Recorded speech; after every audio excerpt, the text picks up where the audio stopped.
So, when you sent in your deep dive request on multiple myeloma, I have to admit, I wasn't really sure what to expect. But then I started reading Kelly Guynup's story. And wow, what a journey. We're talking about cutting edge, sharp heart T cell therapy, the kind of stuff that sounded like science fiction just a few years ago. And what's particularly fascinating about Kelly's story is that she was diagnosed so young, at just 33. 33, with two young kids. It just makes you think about what you'd do in that situation. Her youngest was only 2. Can you imagine getting that news? Hearing the word cancer? With so much life ahead of you. Ahead of them. It really underscores the point that this isn't just a disease that affects older adults. Multiple myeloma can strike anyone, at any age. And that's something Kelly talks about, that initial fear, thinking, will I even see my kids' next birthdays? It's heartbreaking, but also incredibly powerful. Absolutely. And it speaks to the critical need for effective treatments. Which brings us to the world of sure-R T-cell therapy, a true revolution in how we approach cancer.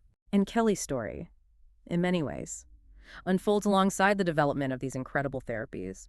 But before we dive into the specifics of her treatment, let's take a step back for those who might not be familiar with multiple myeloma. Can you give us the explain it to me like I'm 5 version? Of course. So picture this.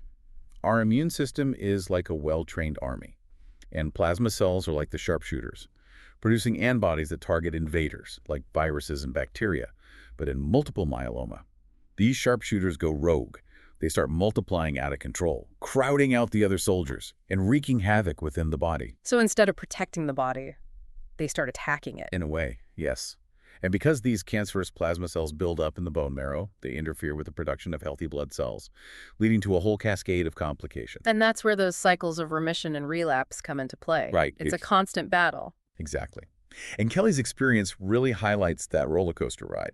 She started with induction therapy, basically a combination of powerful drugs like carfilzomib, Revlimid, and dexamethasone to try to get the disease under control. And this was all in preparation for a stem cell transplant. Right. Which, let's be honest, sounds pretty intense. It's a major procedure, no doubt about it, essentially.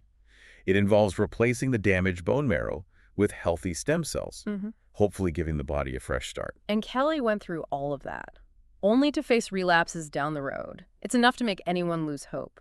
But that's when she entered this clinical trial for CAR T-cell therapy, which, I have to say, sounds like something straight out of a medical thriller. It is pretty remarkable technology when you think about it. Yeah. Imagine taking a patient's own T cells, those are the white blood cells that fight infection, and essentially re-engineering them into these superpowered cancer-killing machines. Okay, stop right there. We have to break down this superpowered machine thing because it's blowing my mind a little.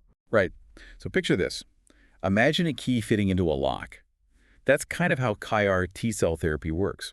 Scientists take these T cells from the patient's blood and insert a gene that codes for a special protein called a chimeric antigen receptor, or CR for short. I'm with you so far.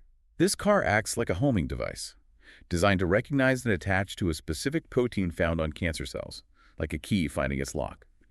In Kelly's case, the target was a protein called BCMA, which is found in abundance on multiple myeloma cells. So they're basically training these T cells to hunt down and destroy anything with this BCMA protein on it. Exactly. And because BCMA is primarily found on myeloma cells, it means that the CAR-T cells are less likely to attack healthy cells, which is a huge advantage over traditional chemotherapy, which can have a lot of collateral damage. It's like sending in a precision strike team instead of carpet bombing the whole area. That's a great way to put it. And the best part is, because these CAR-T cells are designed to recognize and remember their target, they can continue to patrol the body long after the initial treatment, potentially preventing the cancer from coming back. So this is where we get into the whole one-and-done potential of CAR T-cell therapy that I keep hearing about. Exactly. Unlike traditional treatments, which often require months or even years of ongoing therapy, CAR T-cell therapy is designed to be a one-time treatment, though, of course. Close monitoring is still essential. And for Kelly, this must have felt like a beacon of hope after facing those relapses. It was a chance at a cure, a chance to get her life back. But as with any new treatment, there are always risks and uncertainties. And in Kelly's case, her first foray into the world of CAR T-cell therapy didn't quite go as planned.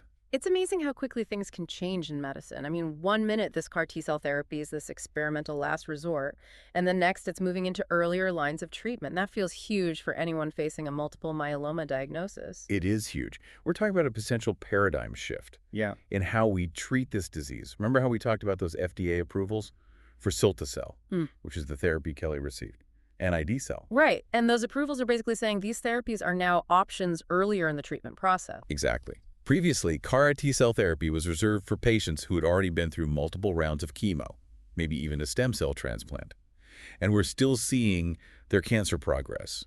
It was a last line of defense. So instead of waiting until someone is really sick, maybe with more damage to their bodies from all those other treatments, we can potentially intervene sooner. Precisely. It's about shifting from a reactive approach to a more proactive one. Imagine being able to harness the power of the immune system to target and eliminate those cancer cells before the disease has a chance to really take hold. It's like stopping a small brush fire before it becomes a raging inferno.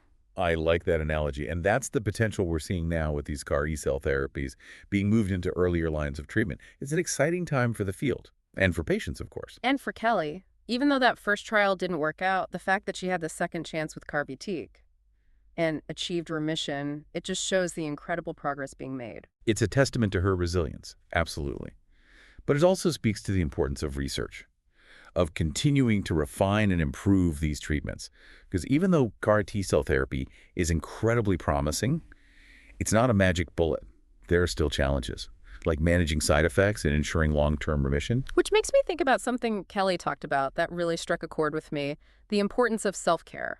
Not just during treatment, but as a way of life. I mean, here she is going through this incredibly intense medical journey, and she's talking about retiring from teaching to focus on her health and family. That's a huge decision. It is, and it's a decision many people in her situation face.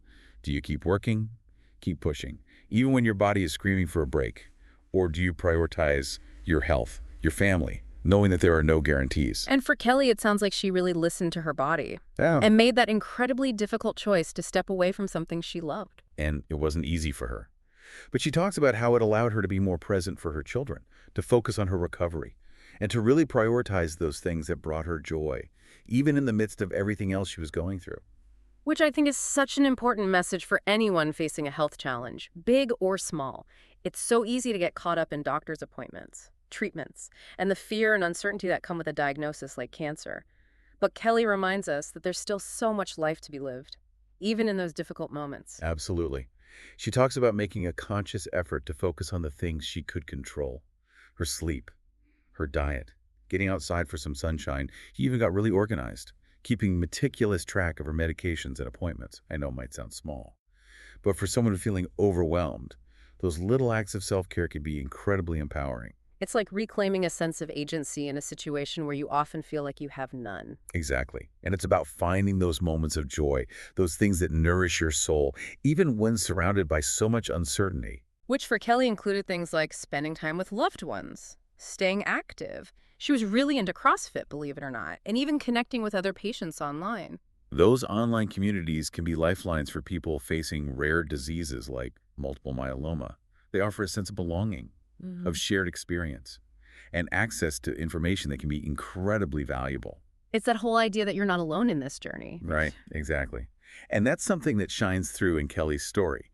Her willingness to connect with others, to share her experience, and to offer support to those who are just starting down this path. And that's what makes her story so powerful. It's not just about the science, as amazing as it is. It's about the human spirit, that ability to find hope and resilience even in the darkest of times. Beautifully said. And that brings us to another really important aspect of Kelly's journey, the emotional and mental roller coaster that often accompanies a cancer diagnosis. It's something we don't talk about enough. You know, it's easy to get caught up in all of that. Right. The science, the therapies, the advances, but then you hear Kelly talk about those moments, like those tears at her son's second grade show, and wondering, will I even be here for his high school graduation? Yeah, it really hits home. That behind all of the science and the statistics, there's a person, there's a family dealing with these incredibly difficult emotions. And for me, one of the things that really stuck out in Kelly's story was her choice, her conscious choice to find joy, even with all the uncertainty. It's powerful. It really is. And it's something that I think resonates Mm. way beyond just cancer. It's about finding those points of light, those moments of grace in the middle of really tough times. And for Kelly, that meant her family. It meant her friends, those online support groups, staying active, finding those quiet moments, just this little thing. Creating a life she could love Yeah. in the face of this diagnosis. It's about reclaiming your narrative almost. Absolutely. It's saying, okay, I have cancer, but that doesn't mean life stops. It's about defining what thriving looks like on your own terms. And Kelly's story really embodies that. You know, it's not just the fact that she had this incredible recovery, but it's the courage, the resilience. It's that strength of the human spirit to find hope, even when things feel really dark. Beautifully said. And Yeah. and it reminds us that none of us are alone in this. There are resources out there. There are communities. There are people who get it. So if you're listening to this and you're feeling overwhelmed or lost, know that there is hope. There's support. Keep fighting. Keep believing that tomorrow can be brighter. Kelly's story is proof. Mm-hmm. You are stronger than you think. You are not alone. And you are capable of incredible things. So as we wrap up this deep dive into Kelly's journey, into the world of CRR T-cell therapy, I want to leave you with this. What if you took a page from Kelly's book? What if you gave yourself permission to find those moments of joy, even in the uncertainty? Maybe it's a walk in the park, a call with a friend, 5 minutes with a good book, whatever brings you joy, whatever reminds you of the good. Hold on to that, because in those moments, you find the strength to keep going, to keep hoping, and to keep believing in yourself